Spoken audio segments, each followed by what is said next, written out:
जब खत और इस वक्त खबर लोकसभा से मिल रही है। आपको बता दें कि लोकसभा में महिला आरक्षण बिल पास हो गया है। प्रधानमंत्री मोदी लोकसभा में मौजूद हैं। महिला आरक्षण बिल लोकसभा से पास हो गया है। आपको बता दें कि महिला आरक्षण बिल लोकसभा से पास हो गया है। इस वक्त बड़ी खबर लोकसभा से मिल रही है। अब बड़ी खबर यह है कि महिला रिजर्वेशन बिल जो सालों से पेंडिंग पड़ा हुआ था, आज ये बिल पास हो गया। इसके साथ ही ये सुनिश्चित हो गया है कि विधानसभा में और लोकसभा में 33% सीटें अब महिलाओं के लिए आरक्षित होंगी। हालांकि इस बार ये लागू नहीं हो पाएगा, लेकिन आगे से इसे लागू कर दिया जाएगा। लोकसभा में महिला आरक्षण बिल पास हो गया, क्योंकि राज्यसभा में जो पुराना बिल था वो पहले से ही पास था। इसके बाद ये राज्यसभा में इसको पास करना है, उसके बाद राष्ट्रपति का सिग्नेचर होगा और ये बिल कानून की शक्ल में आ जाएगा। यानी कि ये तय हो जाएगा कि महिलाओं को 33% का रिजर्वेशन लोकसभा में और विधानसभा में मिलेगा। तो 543 की लोकसभा में पक्ष में 454 वोट डाले गए। तो आप समझ सकते हैं कि अब ज्यादातर लोगों ने इसका समर्थन किया है, लेकिन अब ये देखना होगा कि कौन कौन सी पार्टियां हैं जिन्होंने इसका विरोध किया है। तकरीबन 100 के करीब वोट विरोध में भी पड़े हैं। 454 वोट इसके समर्थन में, महिला रिजर्वेशन बिल के प्रोटेस्ट में, समर्थन में, सपोर्ट में 454 सांसदों ने वहां पर वोट डाले हैं, समर्थन किया है। आपको बता दें कि पर्ची के जरिए नई संसद में ये पर्ची के जरिए वोटिंग हुई और पर्ची पर अपने अपने वोट वहां पर लिखे गए। और अब ये खबर मिल रही है कि 454 लोगों ने महिला रिजर्वेशन बिल के समर्थन में अपना वोट डाला है, 454 सांसदों ने, और ये बिल लोकसभा से पास हो गया है। तो ये बड़ी खबर इस वक्त मिल रही है। आपको बता दें कि इसके बाद ये बिल राज्यसभा में पास होगा और उसके बाद राष्ट्रपति के सिग्नेचर के बाद ये कानून की शक्ल ले लेगा और नारी शक्ति वंदन बिल लोकसभा से पास हो गया है। ये खबर इस वक्त मिल रही है। महिला आरक्षण बिल लोकसभा से पास हो गया है।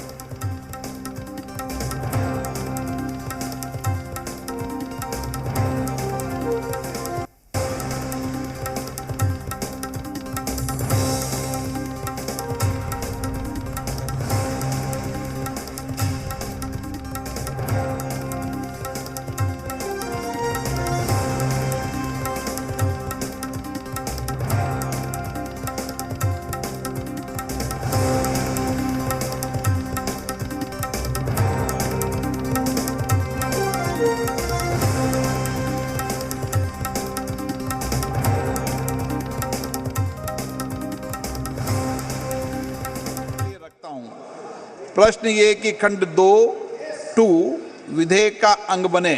अब मत विभाजन हो गया क्लियर।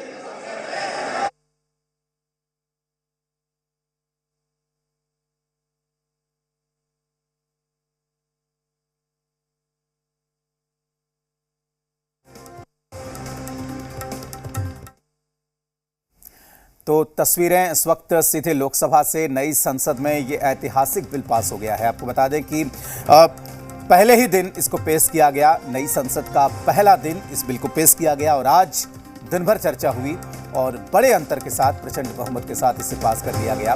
454 सांसदों ने महिला रिजर्वेशन बिल के समर्थन में वोट दिए हैं। अब जाहिर सी बात है कि एक बड़ा आंकड़ा, देश के ज्यादातर पार्टियों के ज्यादातर सांसद महिला रिजर्वेशन बिल के साथ थे। बिल के विरोध में 2 वोट पड़े हैं। यहाँ पर बता दें कि 454 सांसद यहाँ पर जो थे वो इस बिल के समर्थन में थे। नारी शक्ति वंदन बिल लोकसभा से पास हो गया है। बिल के पक्ष में 454 वोट यहाँ पर पड़े हैं। लोकसभा में 2/3 मत के साथ ये बिल यहाँ पर पास हो गया है। बिल के विरोध में केवल 2 वोट पड़ने की यहाँ पर बात सामने आ रही है।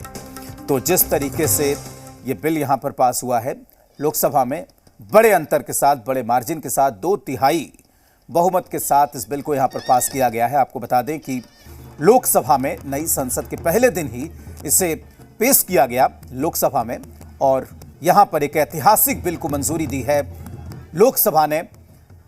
नारी शक्ति बिल, नारी शक्ति वंदन बिल यहाँ पर लोकसभा से पास होता हुआ, इसके साथ ही जिस तरीके से ये प्रयास है, राज्यसभा में जब ये पास होगा, राष्ट्रपति का दस्तखत होगा, उसके बाद ये कानून की शक्ल में आएगा। और आपको बता दें कि लोकसभा और विधानसभाओं में महिलाओं की जो जनप्रतिनिधित्व है महिलाओं का, जो प्रतिनिधित्व है वो 33% सुनिश्चित हो जाएगा। तो आप देख सकते हैं नई संसद की ये तस्वीर, नई लोकसभा की ये तस्वीर, और वहां पर आप देख सकते हैं जो ये नई संसद की जो इमारत बनी है उसमें ये जो लोकसभा बैठ रही है इस नई संसद भवन में, और पहले ही दिन इस बिल को वहां पर पेश किया गया था और आज दिन भर चर्चा हुई, तमाम पार्टियों के नेताओं ने इसमें शिरकत की। इसके बाद वोटिंग हुई है और 454 सांसदों ने इसके समर्थन में वोट डाले हैं, जबकि विरोध में केवल 2 लोगों ने अपने मताधिकार का यहां पर इस्तेमाल किया है। विरोध में केवल 2 सांसदों ने वोट दिया है। तो नारी शक्ति वंदन बिल यहां पर लोकसभा से पास होता हुआ।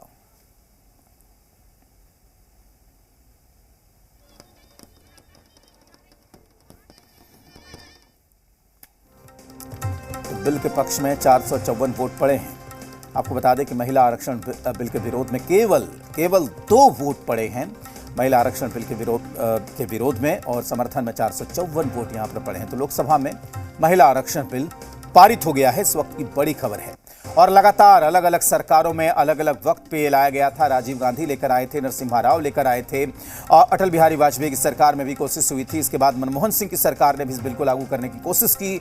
आखिरकार अब जाके ये लोकसभा से तो पास हो गया है, लेकिन अब देखना है कि क्या ये बिल राज्यसभा से भी पास होता है। यही डर था कांग्रेस को जब राज्यसभा में 2010 में महिला आरक्षण बिल पास हो गया था। वो लोकसभा में इसलिए नहीं पेश कर रही थी क्योंकि यूपीए के जो घटक दल थे, चाहे वो समाजवादी पार्टी हो, आरजेडी हो, उस समय इस बिल के विरोध में थे।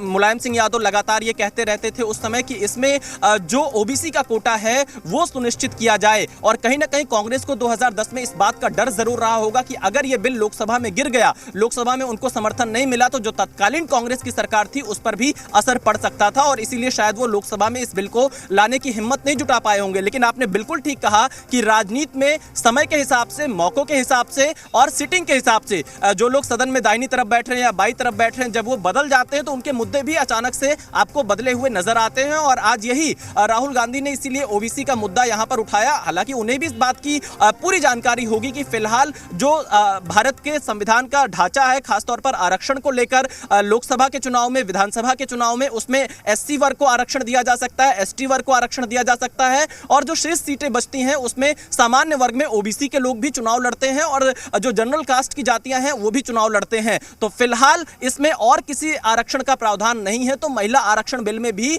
इस तरह के आरक्षण का प्रावधान नहीं दिया जा सकता है। और दूसरी बात, स्मृति ईरानी ने भी आज एक बात कही थी कि अल्पसंख्यक, तो लगातार संवाददाता विशाल पांडे यहाँ पर बता रहे हैं कि किस तरीके से जो इतिहास रहा है वुमेन रिजर्वेशन बिल का, जिस तरीके से यहाँ पर विरोध तक जो जानकारी मिल रही है उसके मुताबिक कल महिला आरक्षण बिल को राज्यसभा में पेश किया जाएगा और राज्यसभा में भी इस बिल पर चर्चा होगी और उसके बाद वोटिंग होगी। और वोटिंग के बाद यह बिल राज्यसभा से पास होने की भी पूरी उम्मीद है, क्योंकि जिस तरह से तमाम राजनीतिक दलों ने इस पर भले अपने मुद्दे उठाते हुए तमाम प्रश्न सरकार से पूछे, लेकिन इस बिल का समर्थन किया है, उसे देखते हुए ये लगता है कि राज्यसभा से भी बड़े अंतर से यह बिल पास होगा। महिला आरक्षण बिल जब कल राज्यसभा में पेश किया जाएगा, इस पर वोटिंग होगी, तो इसका भी आंकड़ा काफी चौंकाने वाला ही होगा, जिस तरह से 454 वोटों के साथ महिला आरक्षण बिल लोकसभा में पास हुआ है। हालांकि अब देखिए कल क्या कोई नया चौंकाने वाला बिल और लोकसभा में सरकार लाती है या नहीं लाती है, इसके लिए थोड़ा इंतजार करना होगा। लेकिन फिलहाल महिला आरक्षण बिल लोकसभा से पास हो चुका है, कल राज्यसभा की बारी है और इस पर जो अलग अलग दलों ने अपनी प्रतिक्रिया दी है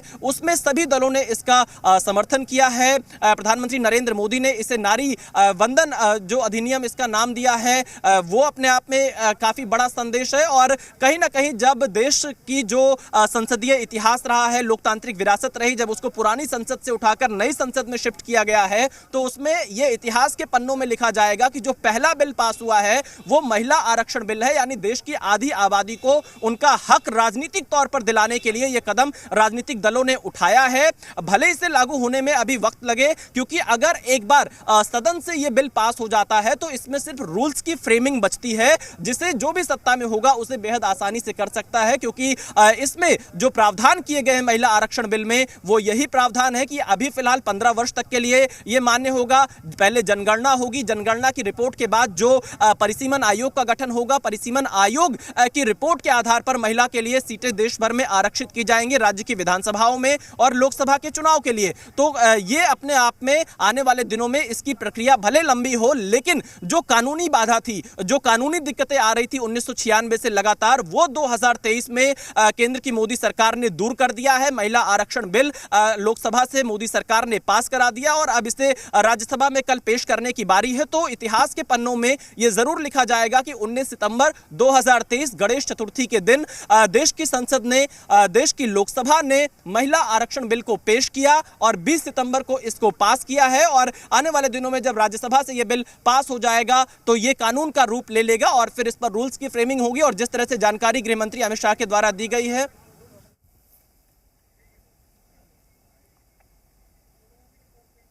तो आपको बता दें कि जिस तरीके से ये बिल यहाँ पर पेश किया गया, कल इसे राज्यसभा में पेश किया जाएगा, वहाँ पर भी बहस होगी। और जो आज के जो आंकड़े बताते हैं उसके हिसाब से अब ये कहा जा सकता है कि बड़े अंतर के साथ राज्यसभा में भी ये बिल पास हो जाएगा।